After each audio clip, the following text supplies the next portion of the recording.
लग्न लग्नच ठरत नाही आहे हा आजकाल लोकांच्या सगळ्यात जास्त चर्चेचा विषय. का ठरत नाही आहे, कसं ठरत नाही आहे, ह्याच गप्पा सगळीकडे रमलेल्या दिसतात. पण परवा माझ्या एका फॅमिली फ्रेंडचा फोन आला आणि त्यांनी जो एक्सपिरियन्स माझ्याबरोबर शेअर केला तो मला आज सगळ्यांबरोबर शेअर करावासा वाटतो आहे. आणि हो, हा एक्सपिरियन्स वास्तूशी संबंधित आहे. आता तुम्ही म्हणाल, लग्न आणि वास्तूचा काय संबंध? पण जीवनातील प्रत्येक घडामोडीचा कधी ना कधी वास्तूशी संबंध हा येणारच असतो आणि आलेलाच असतो. कसं, मी माझ्या अभ्यासातून, मी केलेल्या शेकडो केस स्टडीजमधून हे सांगू शकते. अर्थात तुम्ही हा एक्सपिरियन्स जेव्हा ऐकाल ना, तेव्हा तुम्हालाही याच्यावर नक्की विश्वास होईल. तर काय होतं, लग्न ठरत नाही आहे म्हणून त्यांचा मला 2-3 महिन्यांपूर्वी काहीतरी फोन होता. आणि तेव्हा मी त्यांना सांगितलं की का ठरत नाही आहे, काय झालं आहे, अशा जनरल आपण जशा गप्पा मारतो तसं मी गप्पा मारत होते. तेव्हा त्यांनी मला सिरियसली सांगितलं की नाही सायली, लग्न ठरत नाही आहे आणि तू माझ्या घराचा वास्तू बघायलाच हवा. तेव्हा मी म्हणलं ठीक आहे, आपण बघूया. तरी मी गप्पांमध्ये विचारलं की खरंच मुलाला लग्न करायचं आहे की नाही करायचं आहे. कारण कधीकधी जबरदस्तीने पालक मागे लागतात म्हणूनही लग्न जुळत नसतं आणि मुलं नाही नाही म्हणत असतात. तर असा काही गोंधळ आहे का, ते मी एकदा फिगर आऊट करून बघितलं. तर तसा काहीही गोंधळ नव्हता आणि त्या मुलाला खरंच लग्न करायचं होतं असं त्यांनी सांगितलं. तर लग्न ठरत नाही आहे हीच त्यांची मुख्य अडचण आहे हे लक्षात आल्यानंतर आणि बाकीचा काहीही गोंधळ नाही आहे हे लक्षात आल्यानंतर मी त्यांचा केस म्हणजेच त्यांचा वास्तू स्टडी करायचा आणि त्यावरती काय उपाय करता येईल ते सांगायचं त्यांना प्रॉमिस केलं. पण कन्सल्टेशन सुरू करण्याआधी आपण एकदा विचारून तर घेऊ म्हणून मी त्यांना सहज विचारलं की काय मुलगा तुमच्यासोबत राहतो की तुमच्याशिवाय किंवा या घराशिवाय दुसरीकडे कुठे गावाला किंवा दुसऱ्या घरामध्ये राहतो. अर्थात हा प्रश्न मी त्यांना खोचकपणे विचारला नाही, कारण मला त्याच्याशी काही घेणं देणं नव्हतं. मला हे जाणून घ्यायचं होतं की जर मुलगा दुसरीकडे राहत असेल तर मुलाचा दुसरीकडचा पत्ता किंवा घर आणि हा जिथे कुटुंब राहतं आहे ते घर, असे दोन्हीही घर वास्तूनी बघावे लागले असते.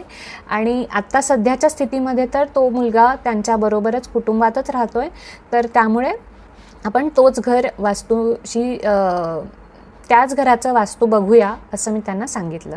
सो ही एक महत्त्वाची बाब आहे. कधीकधी आपलं असं होतं की मुलगा राहतो आहे फॉरेनमध्ये किंवा मुलगा राहतो आहे दुसऱ्या शहरात कामासाठी आणि आपण आपल्याच घराचं वास्तू चेक करतो आहे. जिथे मुलगा राहतो आहे तिथे त्याला तिथल्या वास्तूमुळे काय अडचण येते हे आपण बघत नाही. त्यामुळे ते सुद्धा बघायला पाहिजे म्हणून मी त्यांना अशा प्रकारचा प्रश्न विचारला. त्यानंतर थोड्या दिवसांनी आम्ही बघितलं की त्या घराचा VCP केला, म्हणजेच वास्तुचक्र प्लॅन बनवला, त्यांच्या घराचा व्हिडिओ मागवला. त्याच्या हिशोबाने सगळं कन्सल्टेशन प्रोसिजर चालू होती. आणि अचानक मला लक्षात आलं की एक जे साऊथ ईस्ट म्हणजेच आग्नेय कोपरा आहे तिथली एक खोली आहे आणि ती खोली सामानाने खचाखच भरलेली आहे. आधीच्या व्हिडिओमध्ये त्या खोलीचं त्यांनी व्हिडिओ पाठवला नव्हता.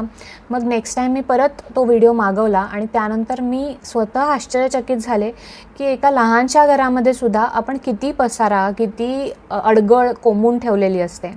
त्यामुळे मी त्याच्या खेळणी होत्या किंवा जे जुने कपडे होते, भांडी कुंडी होत्या, त्या सगळ्या त्यांना काढून टाकायला सांगितल्या आणि लवकरात लवकर ती खोली व्यवस्थित साफसफाई करून ठेवा असं म्हणलं.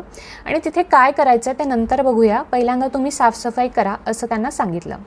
आता ही गोष्ट सांगून झाल्यानंतर आठवड्याभराने त्यांनी मला एक फोटो पाठवला. त्यामध्ये त्यांनी त्या खोलीला अगदी चकाचक स्वच्छ केलं होतं. सगळी अडगळ काढून बाहेर टाकून दिली होती, भंगारवाल्याला दिली. काय केलं मला माहिती नाही, पण तिथे नव्हती आणि घरामध्ये कुठेही नव्हती. तेव्हा मी त्यांना म्हणलं ठीक आहे, let's wait for some time आणि नंतर मी सांगते काय करायचं आहे. या गोष्टीला महिनाभर झाला आणि एक दिवस अचानक त्यांचा फोन आला, म्हणजे परवाचाच दिवस. त्या दिवशी त्यांनी मला सांगितलं की त्यांचा जो मुलगा होता त्यांनी लग्न करायचं ठरवलेलंच होतं, पण आता त्याची एका मुलीबरोबर लग्न जुळलेलं आहे आणि नुसतं जुळलेलं नाही आहे, त्यांनी मला साखरपुड्याचं आमंत्रणसुद्धा दिलं. आणि मी स्वतः चकित झाले की अजून महिना पण नाही झाला आणि यांना इतक्या लवकर रिझल्ट मिळालासुद्धा.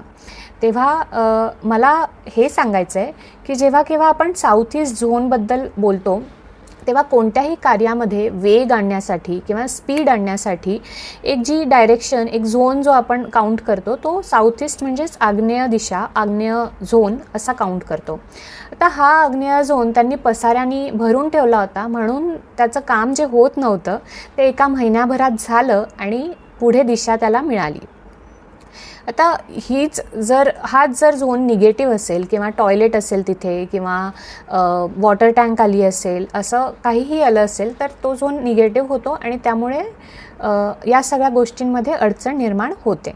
असो, या गोष्टीबद्दल मी विसरण्याआधी त्यांनी मला फोन करून सांगितलं आणि त्यामुळे मला खूप आनंद झाला. आणि पुन्हा एकदा वास्तूबद्दल आणि या शास्त्रामुळे लोकांच्या लाईव्समध्ये जे काय मिरॅकल्स, जे काय कमाल इन्सिडेन्सेस होत आहेत ना, त्याच्यावरती पुन्हा एकदा माझा विश्वास बसला आणि एक माझ्या शास्त्राबद्दल ना मला आपुलकी निर्माण झाली. तुमच्या आयुष्यात झालेत का तुम्हाला काही असे अनुभव? मला कमेंट्समध्ये जरूर कळवा. आणि जर या किंवा अशा प्रॉब्लेम्समधून तुम्हीही जात असाल तर कन्सल्टेशन नक्की बुक करा. आपण बोलूया आणि यामधून मार्ग काढूया. पुन्हा भेटूया. तोपर्यंत एनरिचिंग लाईव्स विथ वास्तू.